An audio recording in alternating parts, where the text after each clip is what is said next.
name is Joy Schlichting. I'm the chair of the Public Works Committee, City of Hudson. It's 5 p.m. Monday, May 9th. We're going to start with roll call today for our council members.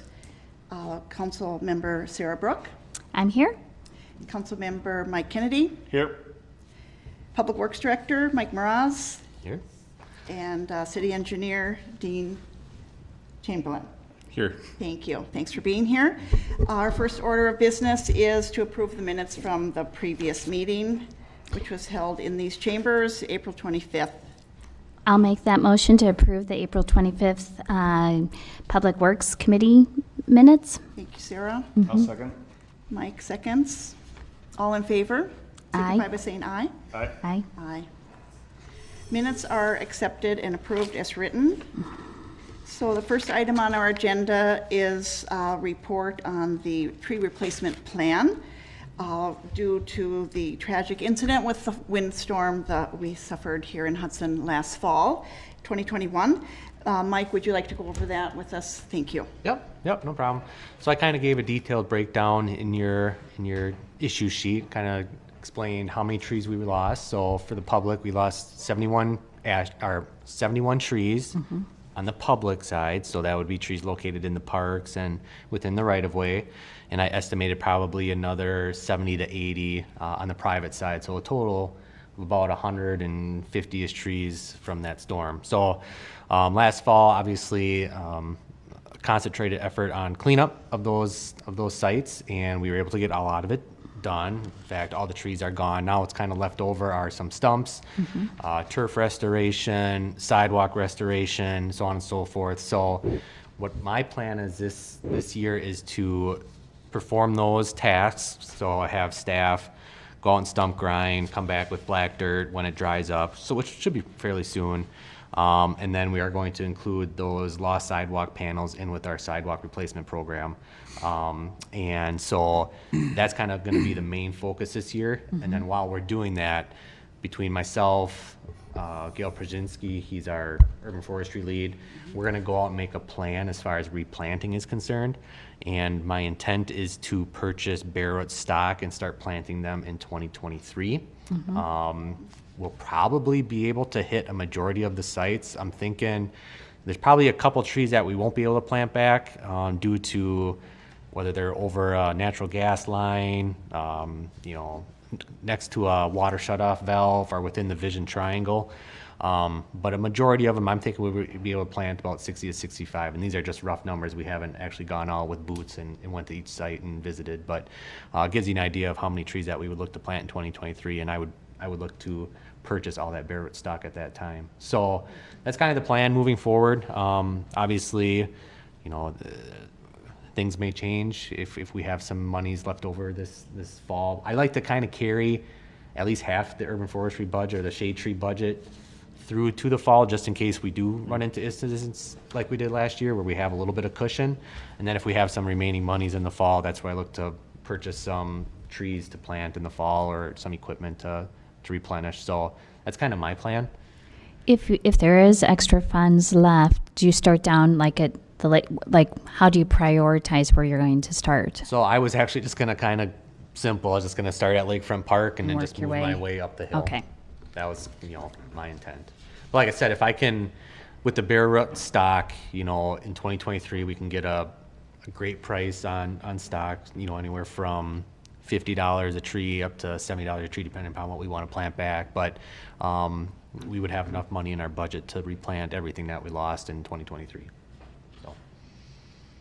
Mike, this is a kind of a weird question. I noticed like the first two on the list are ash, and that was the majority of the trees we lost. Was that were there weaker trees out there? Did we lose more ash because they don't do well in storms or wind? Yeah, they have. Or is that a percentage of the mixture we had? Or it's a reflection of the number of ash trees that we have. We have a lot of ash trees in town. Like 30% of our tree canopy is ash trees, so there's a higher density out there. However, having said that, their branch structure tends to be weaker. Okay.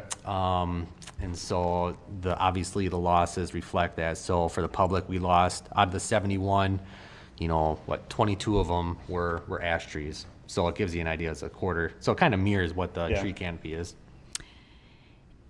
And I'm just wondering, so these were trees that we actually lost in 2021, right? And I'm just feeling sad that it's going to be all the way to 2023. And I'm understanding budget constraints, but I did hear at some of our past council meetings that in the undesignated funds, we're sitting at, I think it was like 1.5 million. So if you were saying that the cost per tree is roughly, did you say 50 to 75? Well, that's bare root. That's So bare the problem root. that we'll run into if we look at purchasing bare root this time of year is there Can't are get none 'em. available. Okay. It's like, so for bare root, what I typically have to do is I have to order them the fall before. Okay. So I'll place a bare root stock probably in September, October, which will be shipped to us in April, and then we put them in our gravel bed nursery. Okay. So what would be available this fall would be container trees, bald and burlap. We probably won't do bald and burlap. It'd be more container trees, and those range anywhere from, $150 to $250. Okay. We might be able to get a bulk deal where we get them down to 125, 120, but it's probably double what a bare root tree would cost. Okay. Yeah. Thanks for the explanation.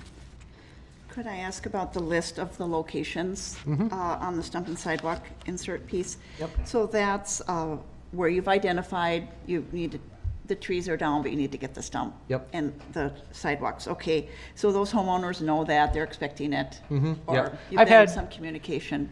There has been a number of them that have reached out to me just by a phone call. My plan is to send them all a letter coming up here when we start operations, just to let them know that It's happening. this is kind of our process, our procedure.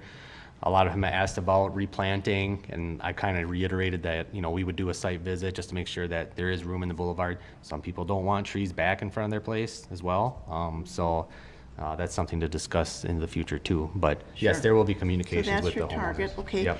And the city is bearing the expense, there's no insurance claim through the storm? No, so we did do a large insurance claim this last fall where it covered staff expense, all the contractors that we hired. So we did get a large lump clear sum. the trees. To clear, It to wasn't do that just initial clearing. building damage, I okay. did not include any of the sidewalk stuff because it wasn't allowable, just because we weren't doing it at that time. I Sure. probably will reach out to them again to see if we can get some reimbursement on the sidewalk. It doesn't hurt to ask, right? I didn't know what they covered. Obviously, Yeah. buildings are covered. Yep. So that's good. Yep. That's interesting. Yeah, certainly if we could get any funding Absolutely. from or reimbursement. And then could you explain to me the page, sorry, I don't know what your full budget is for, you said you like to save a half of the urban forestry budget. So you've provided a page with us with. Yep. So walk me through that, please. Yep, so the shade tree control budget, so what I did was the bottom two numbers are boldened. Those do not include any staff expenses. So that's basically from line item, the emerald ash borer down to the bottom. So year to date, okay. we've expended, $6,500, and we have approximately $39,000 in our budget for shade tree control. That's the full budget for That's the the year? full budget for the year. Okay. Yep. Thank you. Outside of staff time. So then, Okay. yep. Thank you. Like I said, a lot of that will go towards restoration. If we need to hire, we typically have a two-man operation that does stump removal. There are obviously certain times of the year where we get busy, and if things get, things are a higher priority, right? Where I would hire, a commercial company to come in and do some stump grinding as well, just to assist with us, because 71 stumps, it takes a long, long time to do. It's not like, hard work. it's a couple a day, right? By the time you grind it, remove all the chips, bring back the sod, seed, so on and so forth. So we'll play it by ear. Obviously, my intent is try and get everything done in-house, but there is the off chance that we might need to hire some help in just to get it done. I want to get it done this year. I don't want Sure, to. and that would come out of That would this come out of budget that budget, then? yep. Okay, thank you. Yep. And the sidewalk replacement, we're covering 100%, right? Yep. That's not a special assessment? Right, It's related to the storm damage and, Yep. okay, thank you. Yep. So are you looking for an action? Nope, just a general report? update. Thank you. Yep. Okay. Does anyone else have another question on that issue or comment? Okay, let's go on to discuss the oil drop-off site where residents are bringing used motor oil at 1520 Second Street, one of the Public Works buildings. Yep, so this is, oh gosh, for a really long time been a site for residents to come and drop off oil. We have run into the issues within the last couple of years where people are dropping off things other than oil and it's not being caught because they're dropping it off after hours and it's causing a lot of issues with our oil furnaces, with our collection tank. We actually just got a charge from Lube Tech to come and clean out our reservoir. It was $755 just to clean out all the sludge. What's happening is people are dropping off, things with pine needles and leaves and, it's not getting screened out and all that material is being deposited on our reservoir tank and it's creating this layer of sludge that we need to get cleaned out because we can't pump that through our oil furnaces, right? And so there has been some expense accrued for the service of those units. I put in the issue sheet that we've had to pay approximately $2,500 a year for them a company to come out and clean all the filters and jets and ports and just so that the units work right. So needless to say, we're tossing around ideas of limiting access. If you do that, you got to have some sort of gate system. Do you set certain hours where public comes up? Again, you'd have to have some gate type of system for people to, so they're not coming up on the weekends. But the other thing too is that's our main fueling station for all public work, or all vehicles within the city. So it's got to be on some type of, whether it's a code or a push button garage door opener for all the police, and so it's just it's become a thing. And so I think I don't want to see it go away. Obviously, there's other drop-off sites within the community and in North Hudson, but we may want to consider restricting access at some point in time. So, Can you, Comments? thanks. I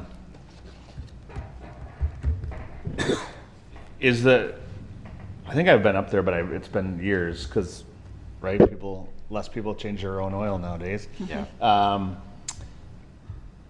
Is it something where you could just, you need to gate the property or you need to gate, can you prevent people from, is your concern people are just going to set a 5-gallon bucket of oil and antifreeze mix and just leave on a Saturday? They do that now. Yeah. Okay.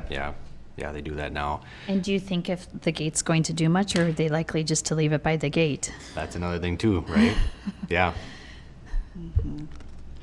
And putting video cameras and all, Yeah, that's a nightmare. Yeah. You're talking a lot. We did get a rough idea on what the gate would even cost, like an automated gate, and it was $14,000 for the gate alone, right? So, it's one of those things that just want to bring it to your attention. Sure. The company that comes out and services our tanks have kind of indicated that this isn't going to last forever because we don't know what this material is and we don't know how to dispose of it properly. The landfills are having more restrictions on disposing of it. So there might become a time where they say, we're not Right. coming out to see, service your tanks anymore. And then we're going to be left in the, Right. left without a lot of options. Is there a significant savings? It's nice to reuse that oil, it's a good feeling to be able to burn that and utilize it. Is there a savings there at the Public Works garage when they're burning it? Oh yeah, There's- yep. Is it So diminishing the more hassle it is, the less benefit? yeah, that's the other thing too is like by the time you service the units themselves, that's $2,500. By the time you clean out the tank every year, which is another $800, you're already up to $3,300, right? So could that money be spent on just heating it with natural gas? Obviously, it's probably. I looked at it today. So if we do straight natural gas, expense. So typically we have enough oil to make us through January, and then we switch over to natural gas in like February, March. We don't even have enough oil because interesting. we heat the East Public Works Shop and the West Public Works Shop with the oil. Okay. And like you said, people are changing the oil less and less and less and less, Sure. and so we're not having the supply there. So it's approximately half the amount of cost. So for example, February, $3,500 to heat it. If we're burning the oil, it's drastically, it's basically Right. free heat, Sure. Right. outside of the servicing. One of the colder months of Yeah. the year, months you're now out and you're Yeah. having to use natural gas, so, Yeah. okay. Well- I'm sorry, go ahead. I was just going to say, and even thinking as more and more people are transitioning to electric cars, I would think you're going to, Yeah. I don't want to spend a lot of money on it, just knowing that's still a long ways out, but still, you would hate to put a lot of money into something like a gate, just knowing the use is going to be even less. Right. As Yep. cars evolve. So did we start it kind of as a service to the community? Do you know? I don't know the answer to that. I know in other municipalities that we looked at, I'm sure Hudson did the same thing. They looked at the cost benefits of burning oil as a Sure. way to reduce, energy costs and to probably act as a service to the community for them to have a. Place to take it. Yeah, exactly. Right. So it was kind of a win-win Win-win. for the Right. community. So I'd hate to see it go away, but there's got to Right. be, and we don't have to decide anything tonight, but just put your thinking caps on. If there's a way that we can try to, put the correct oils in, Right. what we're looking for motor oils, right? That's what not. Okay, so these other entities, businesses and so on that are collecting, they're probably there in their shop, making Yep. sure everything's good. What do they do with that collected oil? Is there a market for that? Are they selling it somehow? Yep, so a lot of those places will use it to burn oil Okay, to do it heat their same shops thing? as well. Okay. Yep, so that was popular, 10, 15 years ago. Yeah. There were a lot of businesses putting in oil burning units. There is a secondary market for used waste oil. In fact, we were gonna reach out to a couple of companies, since we don't have the volume, we were gonna reach out and say, what would you charge us to purchase buy some? it. Is it gonna be cheaper than? Yes, and we could buy it, know Yeah. it's good quality, you don't Yeah. have the hassle. Right. Use our burner. Yeah, interesting. So just, like I said, just a couple of things I want to float by. Obviously, nothing to decide tonight, but to be continued. One other little quick question. This is a great link that I hadn't seen from St. Croix County. I don't know, is that something we could put on our website, or is our website already at capacity? No, I mean, it's on the St. Croix County website, but we can certainly put it up on ours as well. Just a nice Yeah. link on other things. Yep, that's fine. Kind of in that same vein too, I wonder if public education would help on this in a couple different angles. Number one, hey, there's people dumping stuff they shouldn't, kind of shame on you.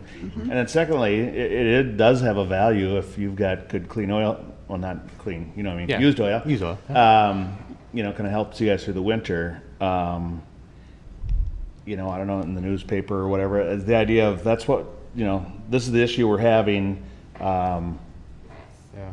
And even at the site, have this chart there for other options, a QR code that takes them to the St. Croix County thing. So when you're standing there on a Saturday afternoon, nobody's around, Yeah. What do I do maybe with that? give them a little bit of an option rather than I'm just gonna leave it here and take off type thing, so. Because what you're saying is correct, Mike, that when people do leave that anonymous bucket, and like you said, Sarah, even if we had a gate, now the city is in charge of what could be Right. very inappropriate waste, Yeah. even hazardous Right. waste, We right? don't we don't know what's in it, right? And so then we are gonna have to spend money to handle it properly. Yep. In proper channels, so, Yep. yeah, that's an And you issue. make it too difficult and people might say, I'm just gonna go in the backyard and dump it. Just dump it, yeah. If you put up too many, True, yeah. hoops for them to But the cross. education piece is good, you're right, Yeah. and you were mentioning linking with the county. Yep. Those are good ideas. Okay. All right, I'll take that and run with it. Thank you, Mike. Okay, the next issue then is under old business. We're going to discuss and have possible action regarding the 3rd Street Laurel Avenue project. And Dean, you're going to All right, take it yeah, away. Keep us thank up to you. speed. Thank you. So you guys, I'm sure remember from a couple weeks ago, we talked about the project up along 3rd Street and Laurel Avenue along the Bluff area. The original project scope would essentially repave 3rd Street and Laurel all the way from Walnut Street down here at City Hall up and around the Bluff area to Blakeman Boulevard right next to the monastery up there. And also replace the failing retaining wall that is holding up the road along the bluff area up there. As we discussed last time, because of various cost reasons, we are having to reanalyze what we're doing with this project. We did receive, again, a grant for a little less than $500,000, but we also have a retaining wall cost that is significantly higher than we initially anticipated, and also oil prices being way high right now means that blacktop asphalt costs are way high right now too. So because of all that, and we have costs in designing, especially the retaining wall. That's a very complicated type of engineering design, and then inspection costs for when we do the project. That's all complicated, so it takes more time, more cost, that kind of thing.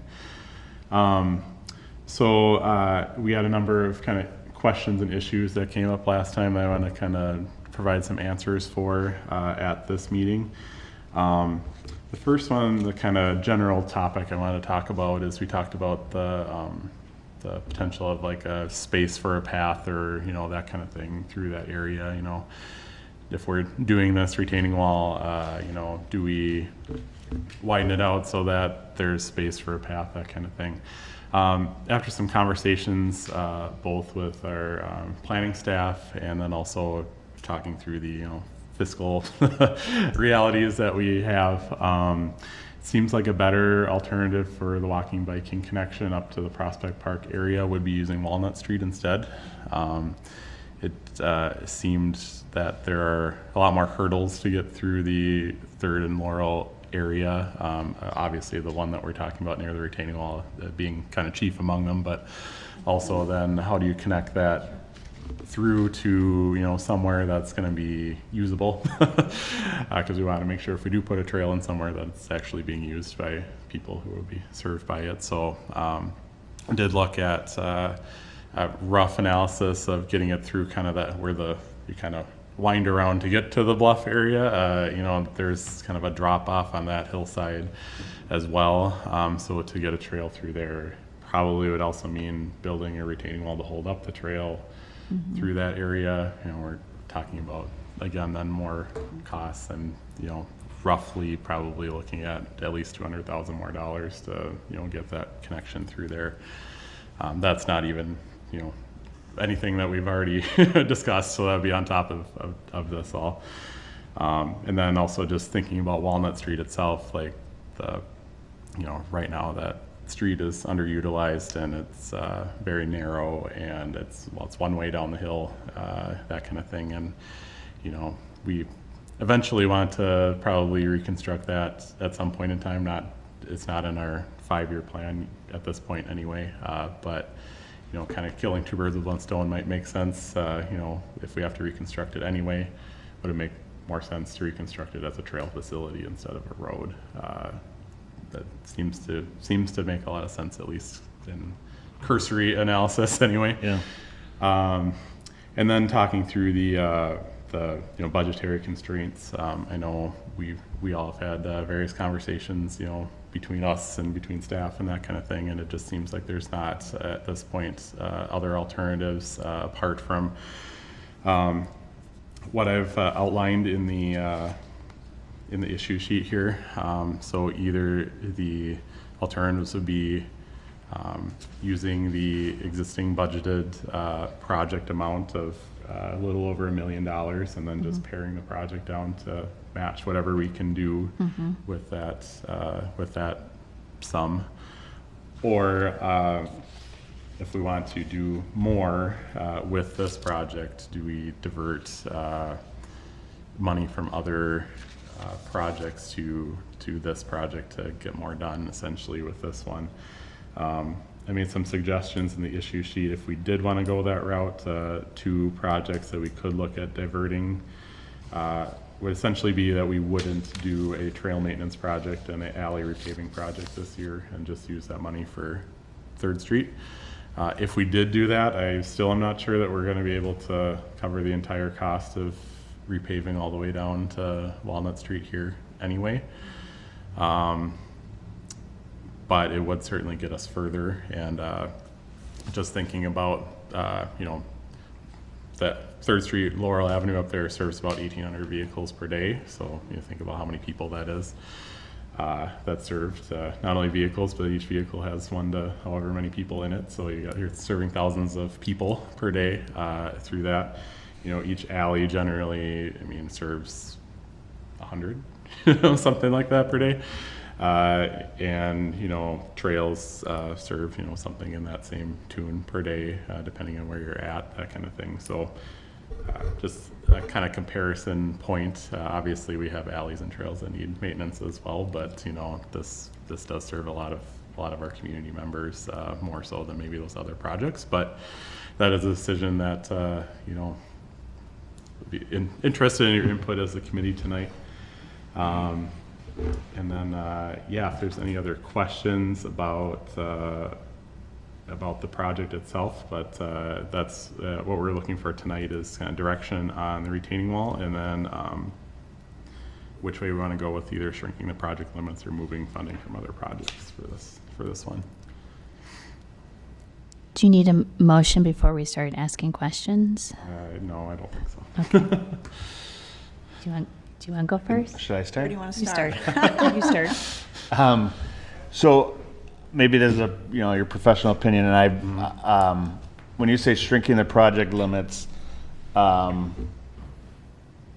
you know, my fear is that if we just say, you know, what's in my wallet, I'm just going to do this much amount. Do you feel that, I mean, are we going to be coming back going, boy, I wish we would have spent the X amount of dollars now?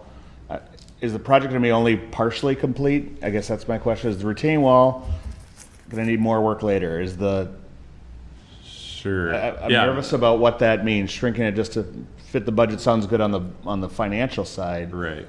No, I see where you're coming but from. need to know, yeah. Well, with the retaining wall, pretty much our consultant that's been working on this, and they're structural engineers, so that even goes over my head sometimes. But they have essentially told us that we got to do the entire retaining wall or not. We can't really cheap out Piecemeal it, on that, yep. if that makes sense. Just because it has to all kind of seamlessly fit together. And we want something that's going to stand the test of time up there. We don't want something that's going to fall over again in 20 Right. years, you know, that kind of thing. So that's like a pretty definite answer that we have to do the entire retaining wall up there. And then so the rest of the project, so the street part of the project, obviously around where we do the retaining wall, because we have to kind of cut back into that slope to build the retaining Yep. wall, that part of the street for sure has to happen with the retaining wall stuff as well. Yep. So really, the question mark would be, how far do we come towards essentially Walnut Street? How far with the down the project? hill? Down, Right down. Yeah. down the hill towards where we are right now with the project. And that's just basically paving. That's just the road. Yeah, that would be that paving, needs yeah. attention. Just Okay. like the mill, is it mill and overlay? Be a full depth reclamation, so it's essentially Okay. like a mill and overlay, but all the way down. Okay, gotcha. So they're gonna go in there, pull Right, out the. right. And both sides of the street, correct? Yeah. Or is it just the Well, side it's that's the slip- pavement all the way across the There street. you go. Yep. And is there any consideration of putting a curb there? Yes. Or is that? Yes. Is that, Yes. would that be helpful? Yep. So. Prevent that sort of breakdown of that road edge? So part of the problem right now up there is that the roadway was initially designed so that it all tipped inward toward the bluff. And over time, as things have settled and stuff, the water has not done that. It kind of goes down the curb line, and then where the curb ends, it just kind of spills out over the wall, and so that That's what damages. damages the wall itself. And so we would like to not have that happen in the future. Kind of where I think Mike and I are going to figure this out for sure, but there's a couple different options up there for like a guardrail system that plays into the curb and gutter kind of thing. If we did, we could do either it's called a W-beam guardrail, which is what's up there right now, the metal one, with a curb and gutter, or we could do a concrete barrier that essentially functions also as a curb.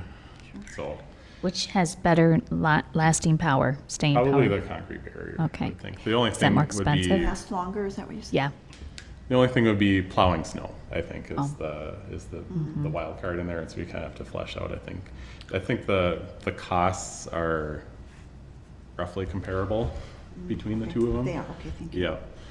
Yeah, And are the dimensions staying the same on the, yeah. Road, We okay. really don't have anywhere to where do- expand. Yeah, I didn't know, I wondered about that. Yep, so, yeah, essentially, head. essentially be as is, that's up there right now.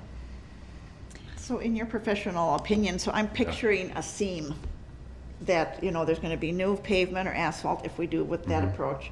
And at a certain point, we'll stop and there'll be old asphalt and new asphalt. What does that do to the longevity there? Am I Well, describing that right? yeah, or- no, yeah, so where we end essentially is just gonna have a draw a seam, line. that's exactly right, that's the terminology we'd use. So regardless of where the project starts or stops, there's gonna be a seam somewhere, because we're not gonna repave all the streets in town with this project, right? But, the reason why we did initially scope the project for starting at Walnut and going all the way up and around is that the hill part, the pavement is really degrading quickly. I'm not sure that the additional seam, you know, wherever we would stop up there is gonna contribute more to that, but it's, every seam you put in is essentially a weak point that water can get into, but, the reason why we wanted to repave the entire project is really the hill part is really degrading, very fast, and I don't know if you've been up there lately, but Mike's crews have been spray patching the heck out of the road up there, and there's kind of some craters that they've been filling in and that kind of thing. So if we don't do the entire project this year, that will be something that we'll have to address sooner than later. So we'd have to probably add that into a separate project in another year to finish that up essentially. Yeah, the remaining portion of the project could be brought back during, you know, budget talks, CIP talks to finish the rest of it and allocate those dollars towards finishing that road. And that would be another year. So that would be, yep, so that Next would spring. be another year. Or it depends upon, you know, if the council allocates money towards that project, because there's a lot of needs out there, Competing right? interests, yep. Right. And we're short $200,000 base.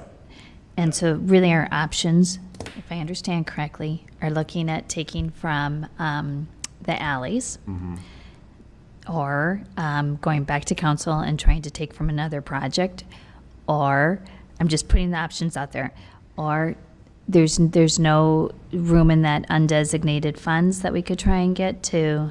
Well, I know the question was asked earlier today by you, I Joy. just sent a late And- afternoon, actually. Yeah, and Message to Aaron Aaron. Reeves, our city administrator, essentially said that our undesignated capital fund is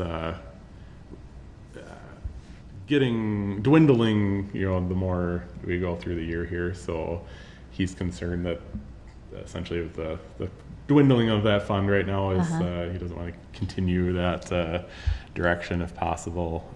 So I hope I summarized the response adequately. Yeah, But no, and I had just sent that email a few hours ago, because Yeah. that was the same thought, Sarah. Is there any fund anywhere else, or is there money? And I certainly don't know all the ins and outs of the city's funding structure, but he said he did not feel there were other available. Now, if we take action today and our recommendation goes to finance, would they potentially overturn our decision, or say, could they change? I mean, we could choose the infrastructure plan and leave it. I mean, give me some guidance on that. There's always a chance. But Don't count on it.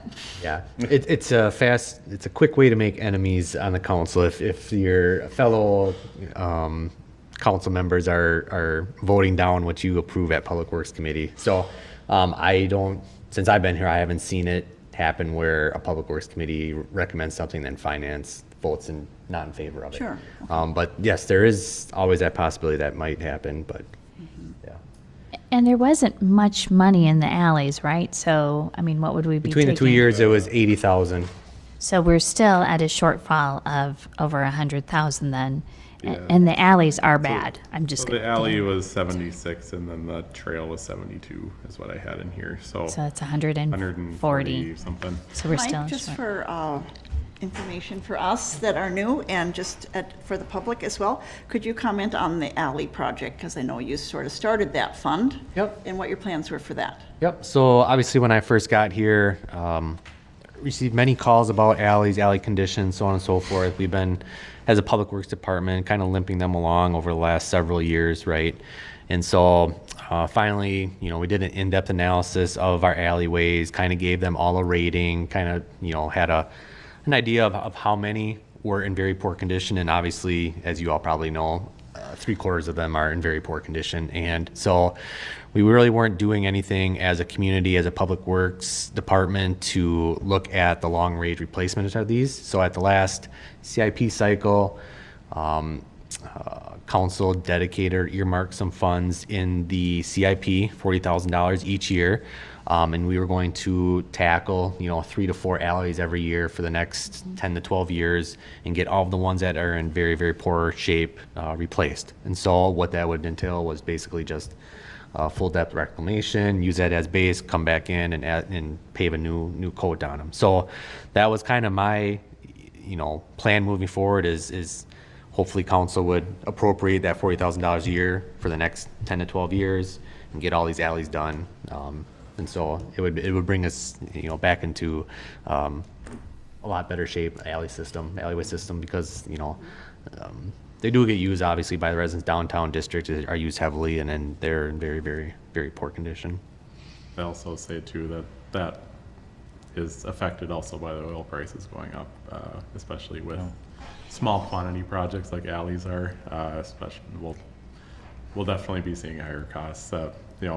When Mike put together that plan, oil was here and now it's here. So 2 years ago when we put that in place. So instead of 3 alleys, we might get 2 alleys instead or something like that. But that's kind of what we'd be looking So at. that 200,000 that we're short, is there a formula that would say how many, how many feet that would be? Like how much would you guesstimate we wouldn't be able to get down?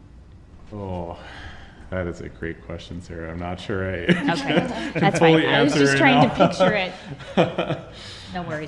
No worries at all.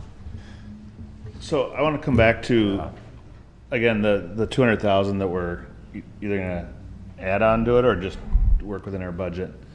And I guess when I think about this project, I think of first, we get a big rainstorm, that road might actually be gone. So it's a complete safety thing. I mean, to me, that starts this whole thing off. Not just a pothole that we can throw some asphalt into. The concept of adding, roughing in a path sounded neat, but it's not going to fit in this puzzle. And then obviously redoing the asphalt where we replace the wall makes sense. So those to me are kind of safety, and then the necessity of doing that. And then the additional flow up the hill and down the hill, that kind of, to me, gets kind of a second thing. I understand it's a bunch of patchwork right now, but there's no real safety issues with that other than potholes, and you're going to spend more time on that. Yep. So I guess I feel good saying if we just limited to what our budget was, we're going to cover the safety of it and also the longevity of that and the new curb and things. If we were to kick the top and the bottom part into next year, we could survive with that without risking any safety, other than just be a pain because it's not going to get any better on its own. But at least the safety concern is covered, and the investment in the future of that curve is covered. Yeah. And to get at your point kind of longevity of that area up there too, one thing I've been looking at is doing an alternate bid for doing concrete pavement instead of asphalt pavement up there, especially because it's an area that's not easily accessed for maintenance activities. The benefits of concrete pavement are that you don't have to do as much maintenance on it, on a life cycle, and also lasts longer, than asphalt pavement does. The drawbacks are usually the initial cost, but because oil is so high right now, that difference is not as significant anymore. So, and also having a asphalt versus concrete bid might also help the asphalt price to be more competitive because we only have one contractor essentially that does a lot of the work around here. So if they're competing against somebody, we might actually see more of a savings than if we just straight up did asphalt through that area. So that's something I'm looking at doing for this bid in particular. That makes good sense. Yeah, I appreciate your looking at all those options and considering the longevity and the cost. Would we have to vote on that again, or is that when you're choosing structural materials, you have the decision-making power on that? Well, yeah, it's We're just okaying a budget. yeah. I mean, if the committee felt very strongly one way or another, you could make a motion to do that. But if you feel that we are We trust able you. to do that, we are certainly happy to do it ourselves. So. I didn't know if it meant, if something There's has to gonna be a written holdup. again, Oh, I something don't think different. so. I did Mike have- can correct me if I I'm did wrong. have Oh, one yeah, what I would, question. just before we move on from that, Joy, so before this project goes out, the plans and specs need to be reviewed You're by gonna lock it down more. the Public Works Committee and Council. And council, Finance yep. Council, right? They authorize us to go out for bid.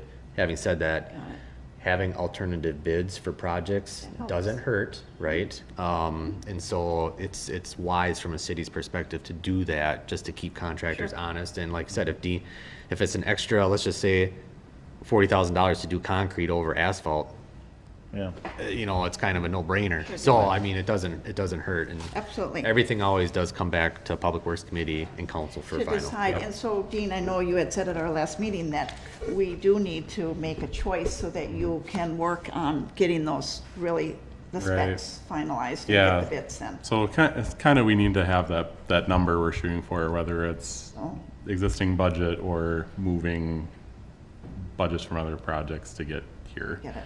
I also want to just say, Sarah, too, we looked at other projects that we currently have in the CIP. There's really not a lot of other projects in the CIP right now. Our 2022 street maintenance project has already gone out to bid and whatnot, and that I don't think we would feel comfortable trying to Yeah, subtract anything. I don't feel good with that either. Yeah. I don't feel So- good with that. There really aren't a lot of projects we have in there right now, so our options are limited, I guess, as to, Not a lot of wiggle Yeah. room. Could you explain, it seemed like last time you mentioned that you might have preferred the poured concrete, but now you're leaning towards the big block style. Is that just a cost savings, or is there yeah, I any- think that's a cost savings thing, trying You're to, comfortable with it, though? yeah, Either one. yeah. The big block would kind of mimic, if you go on Second Street, that wall that we replaced last year, I think it's 722 Second Street, if I remember right, that would be similar to Similar. what would be out there. I mean, that block is hefty. That's gonna be there for a long time, Yeah. so. Yeah, I wondered if it was accessibility on that hillside for, getting in and doing the work, but doesn't seem to be a factor. They can lower those blocks in there. Yes. So what they do is they deliver the blocks on, say, like a pallet truck, something like that, and then they pick them off with a crane or a small crane or something like that to put them in place, and kind of like Legos. So, They've probably done more steep Oh. hillsides than this. yeah, this is a tricky one though. So Okay. it certainly. Anyone else have comments or questions? Any comments on the trail budget? Sarah? I am good with us on the trail, considering the walnut. I Yes. like that idea a lot. I think that's super safe and a great option. But I was wondering, time frame. So if this gets, we're going to get something approved here tonight, because I think all of us agree on the public safety and wanting to get moving. When do you think this would get started then? Yeah, so we still need to finish up the plan specifications, and our consultant is kind of waiting on us to tell them which way we're going with with everything. And so we would be turning this around to come back at our June Public Works meeting to have this committee sign off on approving plan specifications. Then it'll go to council the week after, so that'll be middle of June. That'd be the 6th. Okay. yeah. So that we go out to bid right after that. It's generally, between going out to bid and, signing contracts and that kind of thing is about a month. So it would be a fall project. Thankfully, it's not a large project, we kind of have to look at, when we know exactly the timeline and stuff. Is there any like cold weather concern or things we need to put in our specifications in case we get to October and it's colder outside, that kind of Asphalt thing. plant closes early or something. Yeah, stuff like that. So it can be done. It's just gonna be a little bit more of a compressed timeline than ideal, but but it should be able to get done, yeah. It's nothing like, Second Street and they ran it Okay. November and all that good Okay. stuff, so. Good. I'm happy to make a motion then, moving forward with option 1 and sticking with funding within that 1 point, within the lower budget part. A second. Okay, there we have moved and seconded that we'll choose option 1 and stay with our original budget. Just over 1 million. Yes, the 1 point that we've prior, 1,080,500.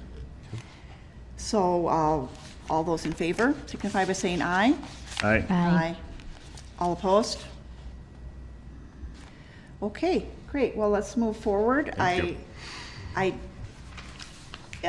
we need to make these hard decisions, but I'm happy that we are respecting the work that's been done to try to get an overall infrastructure plan. Yep. And the alleys and the trails, I mean, we do know those are important, and if we keep brushing them aside, then we won't be able to, really move forward. So I look forward to our committee continuing to tackle those tough issues and decide how to spend our tax dollars.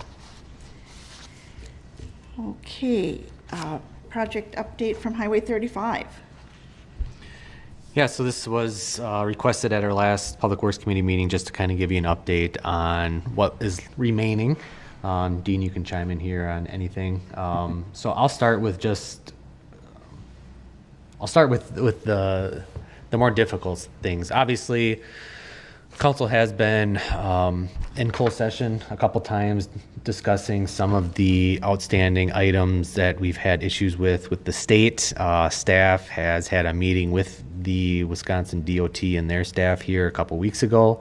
We have a lot of updates to give that I don't think is warranted at this time. We will be probably going into another closed session to discuss what was said at that meeting.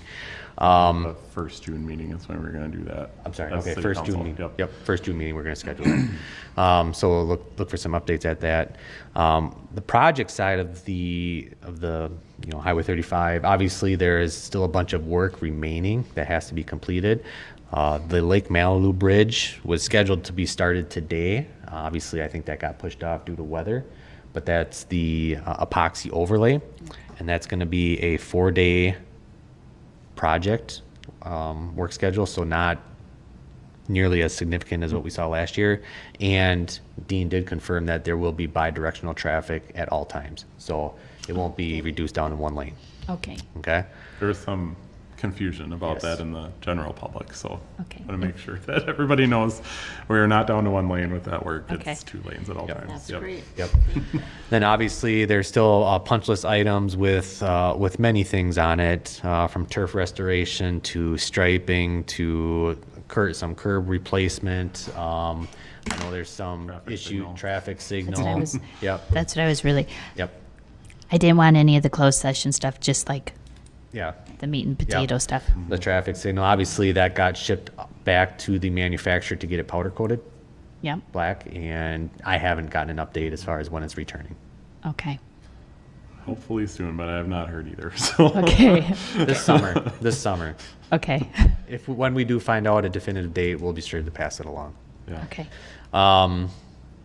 There's some issues with our ornamental lighting, some of maybe a manufacturer defect. If you drive downtown, some of the arms are sagging, and it's because some set screws aren't set properly, because so we're looking into it, and it is covered under warranty. And so I think outside of that, Dean, do you have anything to add as far as punch list items that we would be looking at? I mean, just a lot of just random miscellaneous stuff Yeah. that happens on every project. I know I've been contacted about the grass not coming up in certain locations and, stuff like that, so. Curb keeping being an eye. painted yellow, Yep, that's yep. still yet to be done. Crosswalk markings. I think all the signs are up. I think there's a few signs there a up few by Division signs? Street need to Okay. go up. Yeah. So it's typical of any project, obviously, to have a punch list, especially one that Just ran kinda- late into so if you do hear of anything, see anything, be sure to pass those along to Dean or I, and we can make sure that they're added onto the punch list. The only other one, and I think we've talked about it with urban forestry, is tree planting. That would probably happen this fall, is that correct? So you're talking like downtown Down corridor? on- yeah, That would be totally separate than this project. That would be on our own. That's on our own. That's They're on our not doing own. anything to help with that. Yep, Okay, correct. got it. Thank you. Thanks for the update. Is there anyone have a communication or an item for a future agenda